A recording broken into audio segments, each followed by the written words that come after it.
Good morning, students. Here is second poem, Border Guards.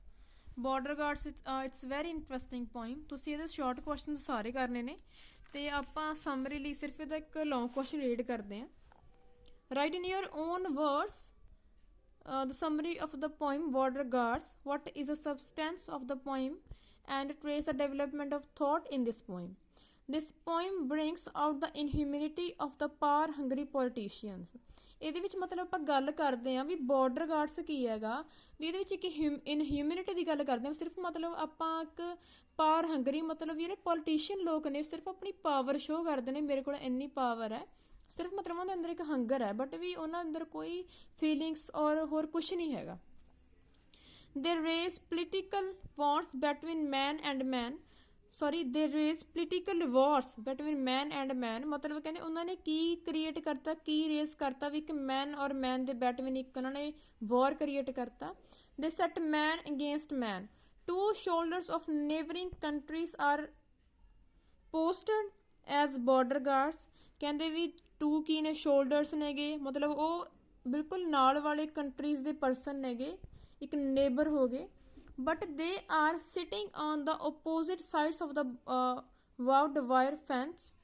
ਕਹਿੰਦੇ ਵੀ ਉਹ ਬੈਠੇ ਨੇਗੇ ਫੈਂਸ, ਠੀਕ ਹੈ, ਮਤਲਬ ਉਹਨੂੰ ਆਪਾਂ ਇੱਕ ਬਾਰਡਰ ਬਣਾਇਆ ਹੁੰਦਾ ਹੈ, ਇੱਕ ਕੰਟਰੀ ਦੂਸਰੀ ਕੰਟਰੀ ਦੇ ਵਿੱਚ ਐਂਟਰ ਨਾ ਕਰਨ ਤੋਂ ਉਹਨੂੰ ਫੈਂਸ ਬੋਲਦੇ ਹੁੰਦੇ ਨੇ, ਠੀਕ ਹੈ. ਮਤਲਬ ਕਹਿੰਦੇ ਵੀ ਇੱਕ ਵਾਇਰ ਫੈਂਸ ਮਤਲਬ ਇੱਕ ਤਾਰ ਦੀ ਬਣੀ ਹੋਈ ਇੱਕ ਫੈਂਸ ਬਣੀ ਹੋਈ ਹੈਗੀ. They have positioned there as enemies. ਮਤਲਬ ਕਹਿੰਦੇ ਉਹਨੂੰ ਖੜਾ ਕੀਤਾ ਗਿਆ ਵੀ ਉਹ ਇੱਕ ਐਨੀਮੀਜ਼ ਨੇ. 1 minute. But in fact there is no personal enmity between them. But ਉਹਨਾਂ ਵਿੱਚ ਪਰਸਨਲੀ ਕੋਈ ਦੁਸ਼ਮਣੀ ਨਹੀਂ ਹੈਗੀ. They are rather like brothers to each other. ਮਤਲਬ ਉਹ ਇੱਕ ਐਜ਼ ਅ ਬ੍ਰਦਰ ਇੱਕ ਦੂਸਰੇ ਨੂੰ ਰੀਡ ਕਰਦੇ ਨੇ. They share their the same human feelings of love and sympathy. ਮਤਲਬ ਵੀ ਉਹ ਆਪਣੀਆਂ ਫੀਲਿੰਗਸ ਨੂੰ ਸ਼ੇਅਰ ਕਰਦੇ ਨੇ. One soldier sees his counterpart reading a letter and crying softly. ਇੱਕ ਪਰਸਨ ਕੀ ਹੈਗਾ ਆਪਣੇ ਦੂਸਰੇ ਕਾਊਂਟਰ ਪਾਰਟ ਨੂੰ ਦੇਖਦਾ ਹੁੰਦਾ ਵੀ ਇੱਕ ਲੈਟਰ ਰੀਡ ਕਰਦਾ ਤੇ ਮਤਲਬ ਸੌਫਟਲੀ ਰੋ ਰਿਹਾ ਹੁੰਦਾ ਹਲਕਾ ਹਲਕਾ. He feels deep pity for him. ਮਤਲਬ ਉਹਦੇ ਲਈ ਉਹ ਇੱਕ ਦਇਆ ਦੀ ਭਾਵਨਾ ਰੱਖਦਾ ਤੇ ਫੀਲ ਕਰਦਾ ਹੈ. He tries to guess the cause of his sorrow. Perhaps the letter has told him of his wife. Letter ਕੀ ਸੀ, ਉਹਦੀ ਵਾਈਫ ਬਾਰੇ ਦੱਸਦਾ ਹੈਗਾ, ਉਹਦੀ ਵਾਈਫ ਕਿਸੇ ਬਿਮਾਰ ਸੀਗੀ. Or perhaps he has got the sad news of his son's death.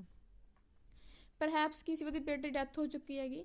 The shoulder is so moved that he wants to run over to the other side of the fence and cares the anguished face of the counterpart.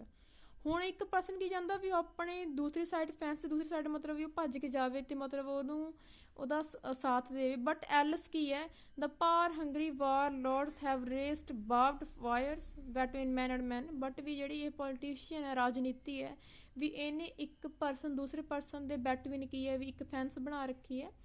They disallow those on the side of the border to share the joys and sorrow those on the other hand. ਮਤਲਬ ਇਸ ਲਈ ਉਹ ਕਿਨੇ helpless ਨੇਗੇ ਇੱਕ ਦੂਸਰੇ ਦੀਆਂ feelings ਨੂੰ ਅੰਡਰਸਟੈਂਡ ਕਰਨ ਦੇ ਵਿੱਚ, ਠੀਕ ਹੈ. So this is very easy poem and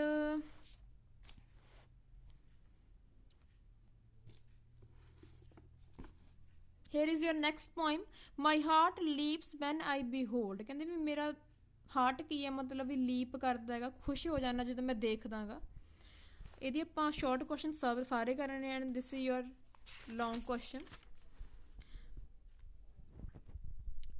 this short poem shows that poets deep love for nature. ਮਤਲਬ ਕਹਿੰਦੇ ਵੀ ਇਹਦੇ ਵਿੱਚ ਕੀ ਹੈ ਵੀ ਪੋਇਟ ਦਾ ਇੱਕ ਡੀਪ ਲਵ ਸ਼ੋ ਕੀਤਾ ਗਿਆ ਕਾਹਦੇ ਲਈ, ਨੇਚਰ ਦੇ ਵਾਸਤੇ.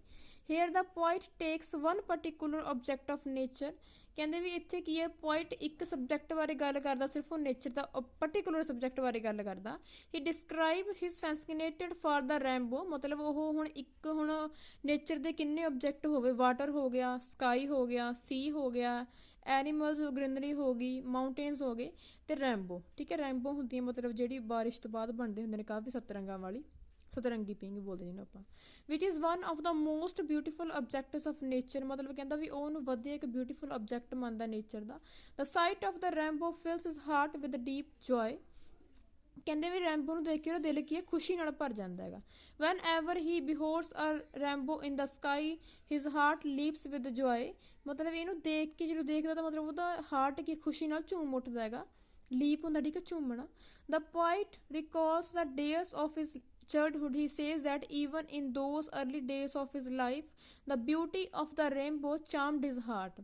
ਕਹਿੰਦੇ ਵੀ ਉਹ ਕਹਿੰਦਾ ਹੁੰਦਾ ਕਹਿੰਦਾ ਵੀ ਇਹਨਾਂ ਦਿਨਾਂ ਦੇ ਵਿੱਚ ਕੀ ਸੀਗਾ ਵੀ ਉਹ ਦੇਖਦਾ ਸੀਗਾ ਉਹਨਾਂ ਅਰਲੀ ਡੇਜ਼ ਦੇ ਵਿੱਚ ਜ਼ਿੰਦਗੀ ਜਿਹੜੇ ਅਰਲੀ ਡੇਜ਼ ਸੀ ਪਹਿਲਾਂ ਵਾਲੇ ਦਿਨ ਸੀਗੇ ਤਾਂ ਮਤਲਬ ਇਹ ਚੀਜ਼ ਕਹਿੰਦਾ ਉਹਨੂੰ ਚਾਹ ਹੁੰਦੀ ਠੀਕ ਹੈ ਵੀ ਅਟਰੈਕਟ ਕਰਦੀ ਸੀ ਉਹਦੇ ਦਿਲ ਨੂੰ। And now he hopes that his love for nature will continue till the last day of his life. ਉਹ ਚਾਹੁੰਦਾ ਵੀ ਐਂਡ ਤੱਕ ਵੀ ਸੇਮ ਹੀ ਉਹਦਾ ਬਿਹੇਵ ਰਹੇ।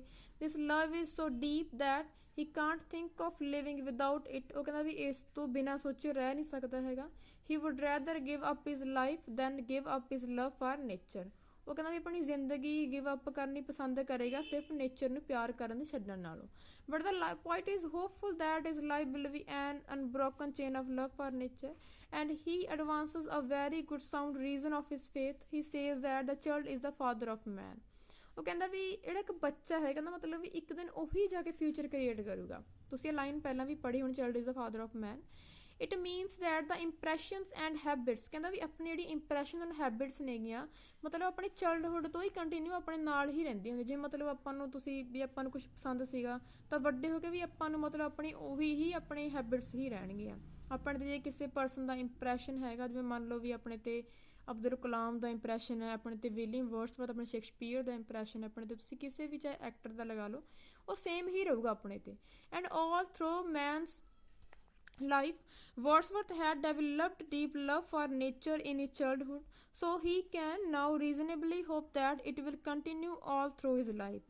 ਤੇ ਕਹਿੰਦੇ ਵੀ ਹੁਣ ਰੀਜ਼ਨੇਬਲੀ ਗੱਲ ਕਰਦੇ ਆ ਵੀ ਇਹ ਸਾਰੀ ਲਾਈਫ ਹੀ ਰਹੂਗਾ। So that is called that child is the father of man.